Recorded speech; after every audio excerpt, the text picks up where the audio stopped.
first game, Ref and then Clockwork. Who's gonna win game number 2? I'm gonna stomp it. AS Esports was gonna win as far as the draft goes. Yes, 1-1. Let's go to game 3. Okay, there we go. My desk wants another game. Of course, we have had an insane number of games, and we're here to hear more of Milky and Rebel, hopefully for 2 more games. So take it away as we head on to the Rift.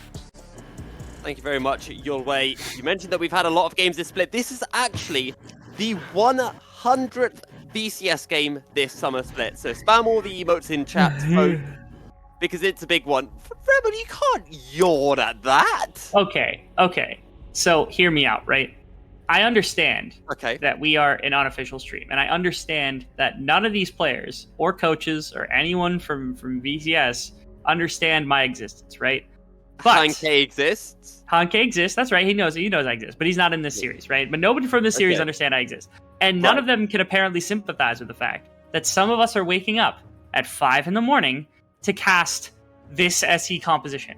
I am going to fall asleep at my desk right now. This is the most boring composition I've seen in my entire life. So, I would just like to say, I feel particularly bad for Rev because he's joined in the VCS, right? And the poor guy's like, they pick Galio when they don't have any other AP. My brother in Christ, we've been talking about this for a long time. This is not new. My guy, if you think that was bad, we used to have a currency called bad drafts for a very specific reason. Paulette, you are not hidden, my man. You knows you there. Okay, well, it doesn't matter. I don't actually think this is the worst draft of all time. I actually don't mind the Galio. I would have rather see an AP threat somewhere, but like the Galio making sure that you can press ultimate on whoever Vi's target is, to me actually makes a lot of sense, especially if it's celebrity, because it's your one source of damage inside of this game. So if Vi's like, yeah, I'm gonna press ultimate button, I'm gonna delete celebrity, then Dia's like, nah, you're not. I'm just gonna press ultimate, you're gonna get knocked up as soon as you're out of your ultimate, and then you're gonna get CC'd to death, and that's all that's going to happen. Then like props to them for being able to do that type of thing. But again, I don't know how it is that they can actually play this. They're lucky they're not the second series of the day, because if I were anyone on this team, I would actually be legitimately snoozing at my desk playing this, because this is like, other than like Gnar ultimate, that's like the one thing that they could use that's exciting in this team. As top lane, we're actually getting a visit there. I absolutely love your early game aggression. He did this in game 1, and now he's looking to enter in game 2. He's really focusing on this Gnar, but a beautiful or hyper, whatever it's called when you're in Mega Gnar form, locks a pair of them down. Wallop. And stops the gank. Wallop. He walloped them in place. He walloped them. That's right. And I can give a lot of props once again to Biggie, because again, I think Yole probably put it best, because again, this guy's had no competitive experience. So the fact that you come into game 1, you go Lee Sin, and you have an amazing early game. Then game 2, I mean, he's already doing well, just making sure to have some kind of effect against the top side of the map. The one thing is now DNK is a very smart jungler. He recognizes the blue buff is not off of Biggie quite yet, so he cuts his own red buff off and actually goes up to the top side. And Dia1 is just standing here as well. Where is the support? What? Play cool. You sold him out for a back? Play cool. You were an animal. Dude, no. Look, Biggie's flashing over a wall, and DK is following. 2T and Play cool are both here as well. Dia1 surely going to fall in the end. 2T able to secure the kill. Flashes over the wall back into the mid lane and will survive. I don't know what's going on, but it was a 1-for-1, and I think SBTC got first blood. Okay, let me get this straight. So Playcool backed for a Dark Seal, a Red Ward, and a 1 pot. Playcool just sold out his own jungler. Hang on. No, let's get this right. Playcool said, look, if I'm going to get Dark Seal, I want to get a kill with my Dark Seal, so let me back just before I get an assist to get the stacks rolling. That's so sad. And the fact is like, after this, like, the fact that I don't know who called this, it can't be Biggie calling this, because Biggie has not been on this team. It had to be someone else being like, yeah, we could take this fight. Yeah, like, we could fight this. We've got, like, the Silas. We've got everything else. And they do get DL1, which is nice, and they don't lose anything else. But good lord, they just sold out their jungler so hard for 1 kill and a couple of traded summoner spells. That was not worth it from this team. Maybe, just maybe, Biggie is the new Killer Queen, and he's like, oh, look, a fight. Let me go in.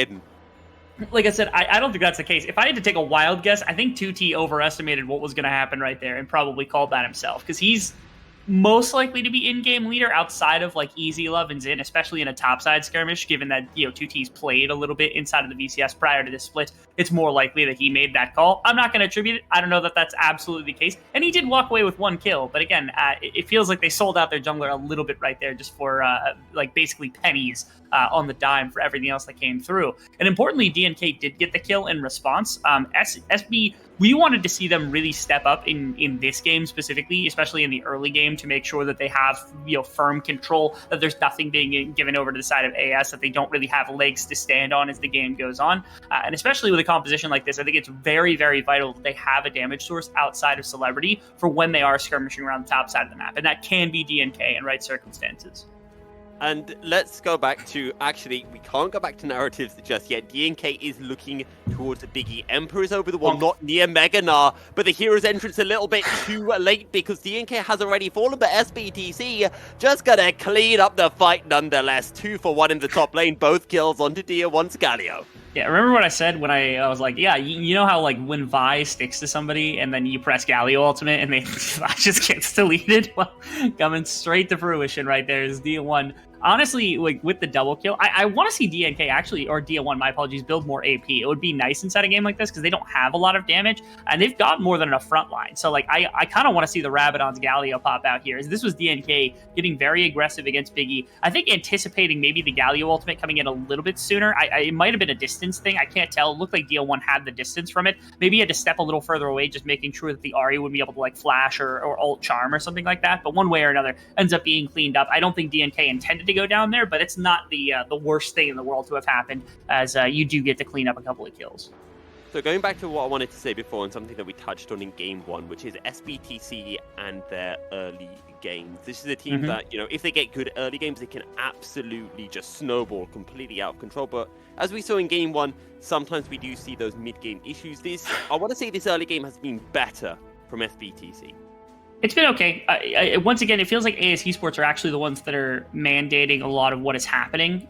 They're picking whether the fight is going to be committed to or not, and then it's like they are just misattributing whether or not they should be fighting in any given situation, and SE is punishing them for it, which is perfectly fine. In my opinion, when I see a draft like this, to me, it screams that their coach is just like, you are going to learn how to team fight, and you're going to learn team fight now, by giving them basically no margin of error for protecting Celebrity, no margin of error for like damage to come through from any other source, right? Like it's hard for Emperor to carry this game. It's hard for DNK and DL1 to really carry this game. It's got to be a Celebrity carried team fight if that's what they're relying on, and I think that might have been the intention because of how many struggles they've had over the course of the split, really picking out team fights that are going to be necessary. And if this is a punishment that's been given to them by their coach, props to that coach. Like, this is the worst. This is so miserable to have to play. I cannot stress enough how I'm nearly falling asleep. If I had a pillow, I'd be asleep right now.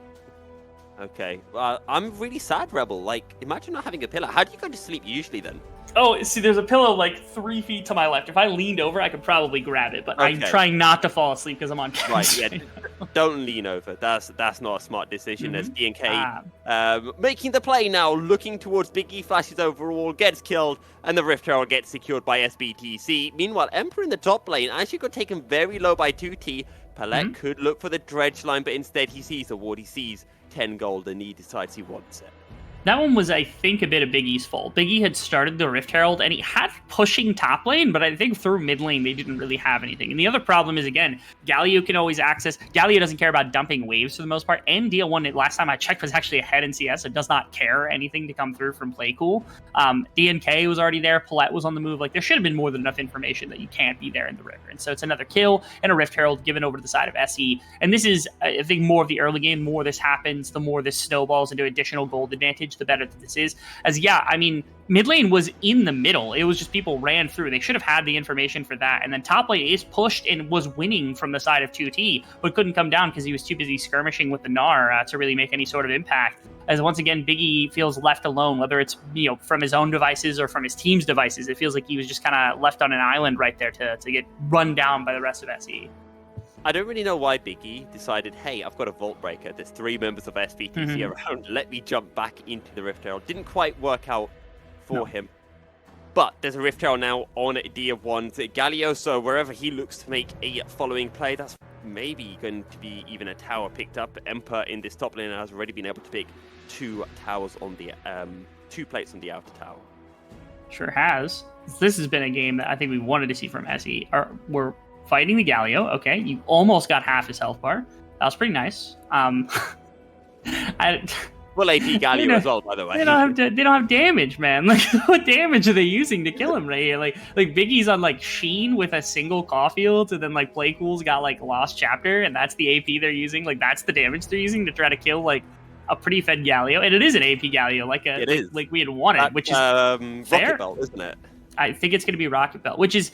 It was for a long time the stock standard for Galio. That was before the items rework eventually became Everfrost and started becoming a very big Everfrost angle. But I wouldn't be shocked if once again Dio would just wait for more pure damage on the Galio, because not only can he, given that he's pretty far ahead, but also that they need additional damage. That ultimate, when it comes down, is just going to absolutely destroy somebody if DNK delivers him to the back line. Well, SBTC now looking towards, I wanted to say the second Drake of the game, but it's actually still the first Drake. I thought one Drake had already been picked up. It is a Hex Deck. I want to talk a little bit about the later stages of this game, because we talked about the single damage output for SBTC. I believe it was mentioned by the analyst that's talking about, even if Dia 1 on this Galio goes full AP, it's not going to be a huge damage threat. But I'm looking towards AS Esports and I'm seeing this Vi, and I'm seeing a big tool to be able to get on top of this Sivir and remove that damage threat quickly from a team fight. I'm sorry, you think the Vi's can be able to remove a damage threat really quickly from a fight? So, I'm being weird, and I'm asking if it can by stating that it will, wondering whether you're going to disagree with me. It can't, because it's bad. Specifically right here, it's bad. It looks like it's Sunder, and I think that's better for interacting with, like, DNK and per Galio. The real test, I think, in this game for the side of ASE, if they want to team fight this properly, actually comes to... I was going to leave that off somewhere more important, but it seems like there's... Oh, they get nothing. Okay. Flash forward into the handshake, but DNK is here as well. Hostile takeover does land onto the Galio, and it's a shutdown for Biggie. But Biggie himself in the Cyclone. Vault Breaker, the bird ticking down. And it is Palette who ends up getting the kill with the Ignite. I will give every prop in the world I can to AS Esports right there. They made that look about as miserable as possible for Dia 1. Like, Dia 1 got locked in place for maybe 6 seconds, and it's like, okay, like, I don't know what to do. 6 seconds of damage, I think Soraka could auto-attack him to death in that amount of time. Like, it was ridiculous just how much CC got layered on right there. And yes, the trade-off came, but it did go to Palette, so there's that at least to consider in the grand scheme of things, is DNK also, doing a little bit of a thievery right here, stealing away the red buff.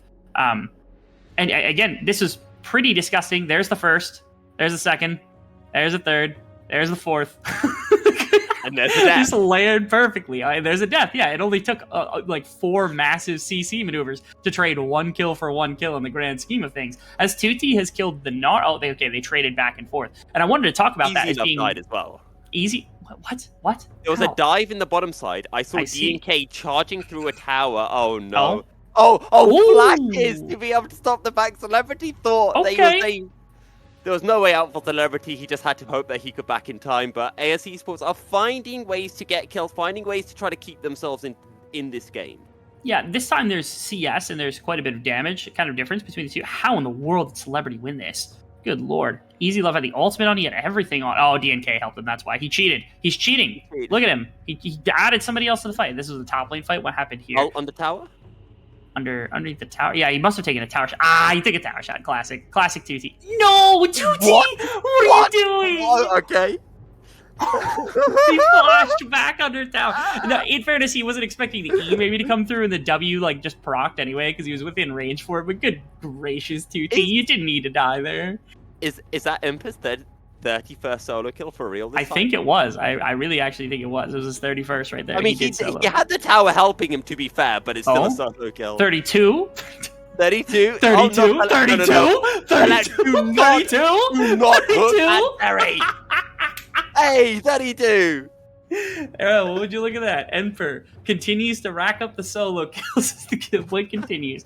And the big thing I wanted to hype up about this team for AS Esports, again, if they're striking back, was like they have ways to counter engage. Tutti is just gonna die. And on the way in, Biggie got knocked up. Oh, poor Biggie. Oh, poor Biggie. You can't. He's doing it. Jump into the cyclone, and Biggie's gonna die. Winds of War does a lot of damage when you're full AP Galio, to be fair. That's absolutely true. Their counter engage is good. It's just they don't, I think, have the gold really to try to team fight. They're down 3,500 gold at this point in the game. It feels not great right now to be the side of AS Esports. Just because, again, if you've got Xin on Renata and you press the ultimate when you've got DNK, Enper diving, Paulette running forward, even like DL1's ultimate coming through, you actually have a way to not like push off Celebrity, make sure Celebrity can't kind of deliver damage forward and buy space. 2T can jump into the backline with like Gnar ultimate, Playcool can put in pressure, Biggie can put in pressure, and it becomes a really nice, like, it's like a lot of forward-facing like engagement from SE versus counter engage and dive, contesting the position of Celebrity. And I think in the long run, Easy Live ends up winning in the grand scheme of things with a proper amount of damage. The problem is I just don't think that they've got the ability to do that in any way. I don't think they've got the damage to be able to contest the way that they want to in the back line, nor do they really have the damage on Easy Love to be able to work a front-to-back team fight in any significant way, especially now they've actually dropped an additional 600 gold in the last few seconds, as well as Second Dragon is ready and raring to go. They've got Sivir on the way. DL1 can teleport at any point. Feels like if they claim Second Dragon and if they get everything else, things are going very badly. Playcool's just getting run down by Emper. How far do you want to go? You're going into 3 members of AS Esports, and in the end, Emper decides, you know what? Maybe let's just play it safe. I've got a bit of a bounty on my head. Don't want to give over any extra gold to AS Esports, and let's just play for this Drake. And they drove out Playcool. Playcool had just TP'd, had the flash burnt during the course of that as well. They have the mid lane push. Like, it's going to be Dragon as well. So, I mean, now, 4,500 gold advantage from the side of AS Esports. SE is not in a position to take back over this game anytime soon. Especially, again, if Easy Love were doing well in this game, it would be like, okay, even if they're down 4k gold, if Easy Love's on 2 items and is currently ahead of Celebrity, I would still have faith that this team could find something. The problem is they just don't have the gold in the right place. It's scattered among a lot of the members that just simply cannot really accomplish as much as they want to in a game like this. And it means that SE can either accelerate by forcing big team fights with DNK Gnar jumping in with DL1 or something else as Enper. He wants 2 more. Get out of here. You're cheating. No. Get out of here, DL1. Leave. No, 34.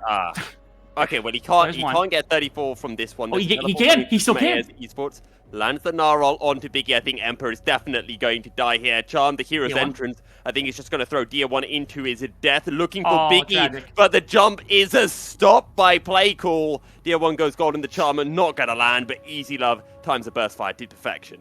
Actually, big props to them for that. There's nothing to challenge on the top side of the map. I guess that DNK is going to be able to push the wave. In mid lane, they lost basically nothing for that either. So that's the first time I think during this series that SE has not been able to respond, or that ASE has responded to a play on one side of the map and hasn't been punished on the other side of the map losing something else. This is just a pure winning play. As they see Enper, they're like, oh yeah, it's mini Gnar, everything else comes through. I was really, really terrified that Enper, without the TP, would have actually just won the situation. And I think, to be quite honest, if DL1 had not showed up, maybe they wouldn't have pulled as many to the bottom side of the map when there was no response to be had on the other side for SE. And it might have actually turned out better just to leave Enper here. I know that sounds a little weird, but again, in the 2v1, he was certainly doing fine. And it took TPs and multiple members roaming to actually get 2 kills. But it did lead to basically nothing going wrong for the side of AS Esports. When if they had left everybody else across the map, Enper probably at least trades 1-for-1, if not just straight up 2v1s to pair on the bottom side.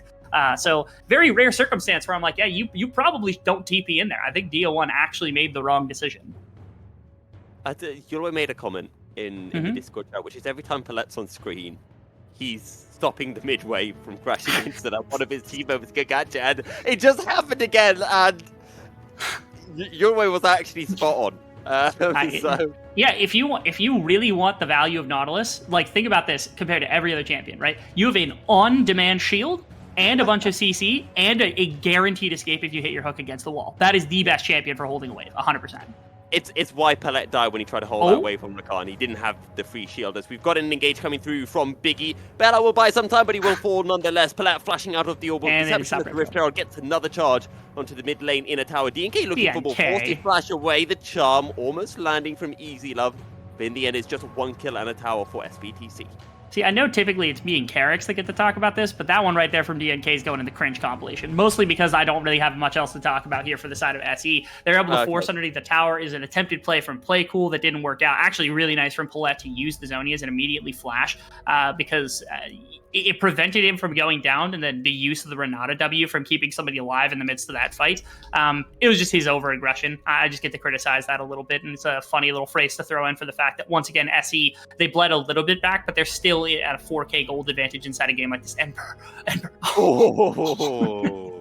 He wanted it. He wants more, man. He's a feisty one, isn't he? He truly is. And even worse is like 2T, even that he goes into Mega Gnar, he's still terrified as he should be because it's Trinity Force Gnar, and he does more than enough damage at this point. This is the play I was talking about where, like, again, Play Cool jumps in. This is the play. They wanted Biggie, I think, to do a lot more inside of a fight. Like, this got knocked up by Palette, throws the ultimate into the middle of multiple members. The W was never really going to be able to accomplish anything. And then here's the cringe compilation moment. Come on, DNK. Like, he just goes in and then immediately flashes right back out. Like, come on. Like, maybe it's like one of those things, like, you know how Olaf and Warwick, they do like more damage when you're lower, when they're low health. Yeah, maybe it's DNK just does more when his flash is on cooldown. Maybe that's the case. Maybe it's like, they plan for his flash to be down, so he just does crazier stuff. Actually, it's solid contention for Biggie. He just wants the ward out of the brush, but he has got the support of the rest of his team, so he's not going to worry all that much. One thing to note is there was a decent shutdown on, that went to Easy Love to be able to pull some gold, and so he's on relatively similar itemization as Celebrity inside of this game. And once again, it's Easy Love's gold that you're tracking to be the one thing that could make a massive difference in a game like this, trying to play a front to back as opposed to, everything else. Because again, Play Cool can dive, Biggie can dive, 2T can dive. They've got a lot of ways to contest, and as long as Zin's ultimate isn't completely worthless instead of a big engagement team fight from SE, I think Easy Love has the time to potentially win fights underneath the top tower. Play Cool's feeling it. Cool. He got knocked up about 4 times. There's a lot of CC in this game, Milky. There's a lot of CC in this game. We saw the 17-second play just a little bit ago as well. As Emperor, he's on the wrong side of the map right now, and he's still 1v3, and he is still terrifying them off right now, which is kind of awesome to think about. Okay. Is this a Baron angle, or do SBTC just want to go for Drake? Oh no, ASE Does Esports take any pincers. There are 3 pincers collapsing onto ASE Esports. Nice. Emperor flashing forward, finds a 3-man Gnarled. 2 of them sent into a wall. Hostile takeover D1 looking for Zin, unable to get on a top of the Renata. Nobody has fallen just yet, and Play Cool is going to be alive now and can teleport in. SBTC are forced to back away, and this might allow ASE Esports to be able to sneak away the Drake. Yeah, it grabs him a dragon, which buys a little bit more space. And once again, it's SE whose team fighting is the one that's kind of like contended a little bit. The dive doesn't come through as well as they want it to. AS Esports, they have no vision in topside river, so Play Cool and 2T had to play a little risky there for a second, but enough members were low health and no one can stick around. And it means that they actually get the posture for Baron a little bit themselves, push some vision in for themselves, and get back into the game a little bit, at least positionally get back into the game. Because now it's another 10 minutes minimum before SE are able to grab the Dragon Soul, or at least to force a fight around the Dragon Soul. Baron is going to be up, but I don't think it's as comfortable for SE as you would have thought, given the fact that team fight didn't go great. Signs of life. Not big ones, but pulse is had from the side of AS Esports inside of this game. We're talking about only a 4k gold deficit for the side of AS Esports, 23 minutes into this game, and they have been able to take 1 Drake away from SBTC, so denying that soul, it is only a Cloud Soul, although, as I say that, for the likes of Celebrity and DK, that is very useful, as Play Cool might be finding himself in the bouncy castle once more, but just far enough away to be able to survive from a potential DNK engage. One thing I do want to talk about is the fact that our ADCs are swapped around. In Game 1, we saw Sivir and Celebrity on the Zero. This time, it's the other way around.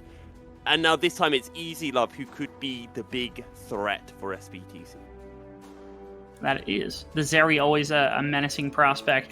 My only one problem, once again, is that, again, on 3 items should be doing more than enough damage, but there's quite a bulky front line in front of them, as opposed to Celebrity, who has, some bulk, right? It's like Divine Sunder, you got Everfrost and Zonius for, like, the Silas, but there's nobody really menacing. As Zin hits a beautiful ultimate right there. Biggie, just let him move for, like, a half a second, please. But the jungler is down, quick as you like. SBTC pick up the inner tower. Meanwhile, 2T and Emperor duking it out. 34! 34! 34! Will it? Right, actually... he told he's out of cooldowns. Surely. Yeah, there we go. 34th solo kill for Emperor. Goodness gracious. I think 33, right? 33. I think it's 33. Yeah. I don't actually remember if he had a solo kill in the first game, but yeah, he's pretty bad, actually. He got 1 in the first game. Okay, but Easy Love is going crazy right now, at least a little bit inside of this one. Is role-playing OG right now. Deal 1's going to fall. That's a shutdown for the Zeri. Does he look to go for more? I think he should.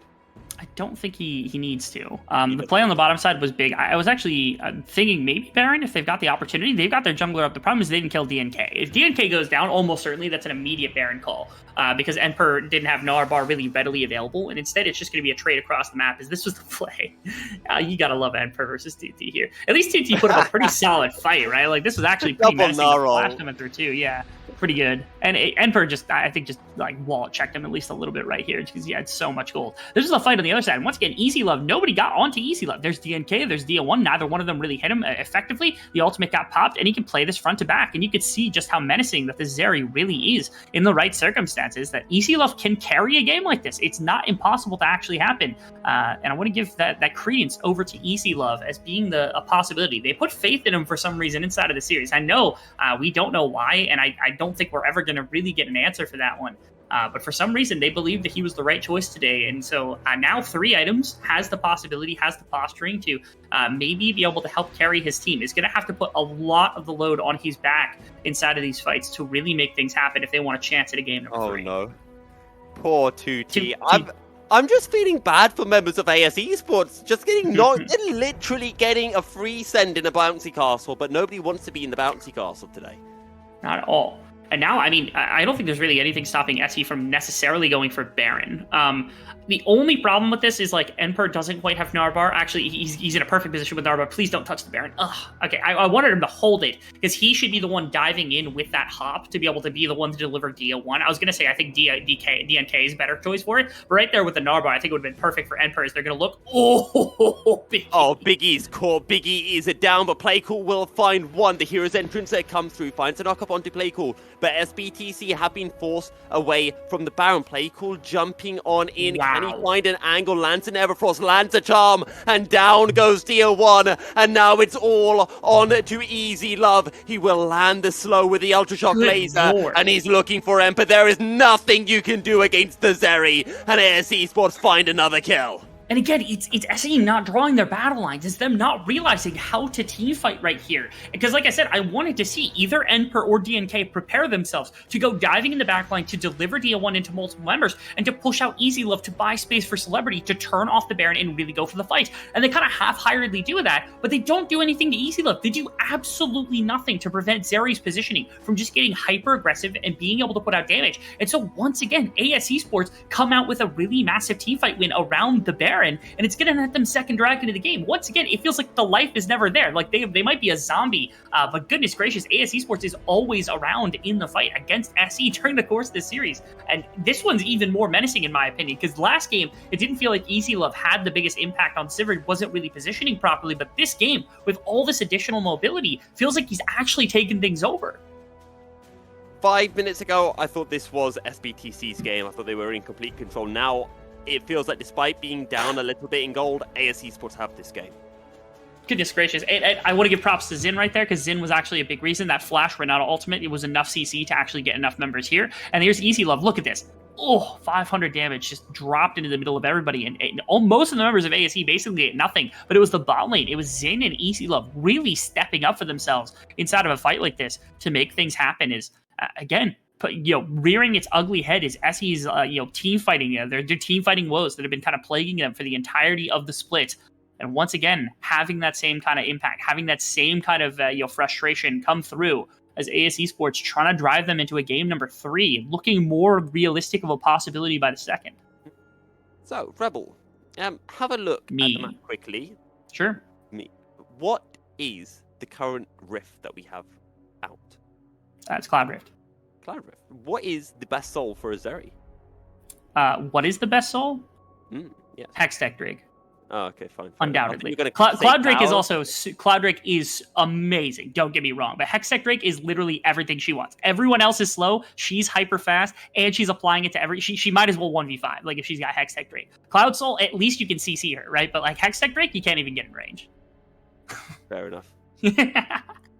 We get Tiamat, actually. Okay. Palette, though, flashing over the wall, looking for Zin. It's a 3-man hostile takeover and might be enough to buy AS Esports enough time to stay alive. However, Zin has already fallen. Dredgeline coming through in the river. Emperor is able to survive, and AS Esports are on the rope. Easy Love is not in this fight. Hopping over the wall, looking for Palette, will be able to find one. DNK goes in with a Cyclone, finds a knock-up onto the Zeri, looking for more, but Zeri has too much damage. SBTC looking for 2T, flashing over the wall, will be able to survive. A 2-for-1 for SBTC. Okay, so this was SE, I think, finally figuring out a little bit, and I gotta give props to DNK here, because he's the one that really drove this fight off, because he's what prevented EasyLive from stepping up into the pocket and being able to deliver what was necessary from the side of AS Esports to really win that fight and take anything significantly. Prevented him from hitting Celebrity, prevented him from hitting any of the other frontliners, and it really did quite a bit of damage as SE finally walk away with a winning fight. Didn't really advance their lead in any significant way. Baron is still on the table for both these teams, because nobody was able to get it. But at least it wasn't a losing situation, because I think if you look at the replay over the course of this, Easy Love had an opportunity maybe to win this fight outright were it not for DNK's infraction of his positioning, which was really nice. It's something that they haven't done all game, was being able to test the positioning of Easy Love. And right there, for the first time, they actually drove him away from the fight, which was exactly what I've diagnosed most of the game as being necessary. And this is exactly what we wanted to see from AS Esports. The team that is currently sitting at the bottom of the standings, that is starting to ramp up in power, in just how good they are this split, and being able to take a game of one of the best teams in the league, one of the teams that are currently sitting top 3 in the league, would be massive. DNK looking towards in, lands a Cyclone, teleport coming through from AS Esports, hostile takeover, I don't think it's going to land onto anyone. Biggie already looking for the engage onto Palette. Play cool goes golden, now jumps away with a Spirit Rush. However, Biggie just way too far forward, and Celebrity will be able to pick up the only kill of the fight. Easy Love's got his E, so he's really, really posturing very aggressively here just to make sure that's going to come through. Those W's are hitting really massively as well, even though he's not like the AP's area. It's just hitting as hard as he can anyway. As the biggest problem with this fight right now is that Zin has basically the ultimate being down is massive for like not being able to do anything necessarily is like the Renata, except for deliver a W, maybe throw somebody back. Easy Love is the only one that's fight prepared here. No smite potential. 2T's not really in. They have to contest it because they lose the game if they don't. But Easy Love's got to do a lot of work. Trying to deny the Baron one more time. They can't steal it away. SBTC still all alive, and they find the kill onto Playcool. They find the kill onto 2T, and it's only Easy Love and Zin left alive. And it was DNK right there that really did a lot of the work to make sure that, once again, Easy Love can't step up and can't put the damage into the team as necessary around that Baron buff. And now, with all 5 members with Baron buff potentially here, with Celebrity around as well, with all this wave clear, they might actually be able to push for some significant damage into the base. At minimum, this is going to deliver them 3rd Dragon of the game, if not any more. They might just push for an ending right here, because they still have 20 seconds on both the soul laners. It's going to have to be a massive pull from this team. Zin's ultimate, it's only just now back up, so has a possibility of holding this. One Nexus Tower down, they're looking for the second. SBTC sure like to make their fans sweat, but in goes Biggie. The focus onto Emperor, but Emperor's just not gonna die. He's a big, chunky nah, and Biggie will fall. SBTC still 5 members strong, but they will make their retreat, and AS Esports will keep their Nexus alive. Yeah, lost the Nexus Tower, but we're able to hold the last possible second. This is the play that happened elsewhere. Okay, okay. I don't know exactly when this occurred, but it looks like a TP had just come through just at the last possible second. This looked very familiar to the previous fight, which is why I was lost for at least a moment there. But it leads to, it's another circumstance where too many members lost so much health that nobody could stand there for Easy Love to really be able to put out damage. And that's honestly their only responsibility in a game like this, right? You look at Biggie, he's 2-11-4 right now. Like, there is absolutely no use for this Vi except for CCing members to make sure that they can't get onto Easy Love, denying them access to the backline, and just letting Easy Love step up to try to put out damage. It is 100% a pure backpack performance from Easy Love right now to be able to put out any damage as necessary. And that fight was indicative of the fact that, again, as he is commanding in every other position of the entire game, Easy Love's the only one that can do anything. And if he has no space to do it, they're just losing the game. In fairness, Biggie does have a Black Cleaver. You know, he's shredding some of the armor from members of SBTC. Although I agree, it's not a huge amount. That's the hardest copium I've ever heard in my life as well, by the way. Just watching it. He's got Black Cleaver. He's shredding art. Like, no, he's not. Also, it's a lot. It's like, Zeri's like 70% magic damage. Like, it just doesn't matter that the armor's getting shredded. It's like, Biggie had a good game 1 in early game. I don't even think his early game was bad in this game, but it's very clear that he's quite lost when it comes to what to do in a team fighting type circumstance, which is at least a little bit harmful in a game like this. They're just trying to weather the storm in the Baron buff at this moment, but it's very difficult to do. You can see the damage from SE is really high, even against the structures, especially as Emperor stacks this Narbar. This gets worse and worse by the second because you cannot contest their position in the slightest with this Baron buff still around for at least a little bit more time. It looks like this is the last wave they would have any potential. This is the last couple of seconds of it. If they wanted to try to fight, now would be the time, but I think they just let this one peter out. Biggie is back up. Look how low that Nexus Tower is going. A few autos from Celebrity would be enough to take it down, and there are more minion waves that are flooding on into the base. One more fight win for SBTC, and that's game. AS Esports, though, look how many structures are still left standing for SBTC. There's a long way to go for AS Esports if they want to somehow find a miraculous way back into this game. The only way to win this game at this point is just team fighting. Like, the only thing that they've got is that when they can be, if they can contest a neutral objective, if they can wait for the side of SE to try to put themselves in a bad place where they can look for a team fight, that's how they can actually win a game like this. But outside of that, like, there's no way they're macroing their way back into this game. There's no way, even a Baron buff, I think, this point really wouldn't do anything except for slow the amount of time that it takes for SE to really get into this one.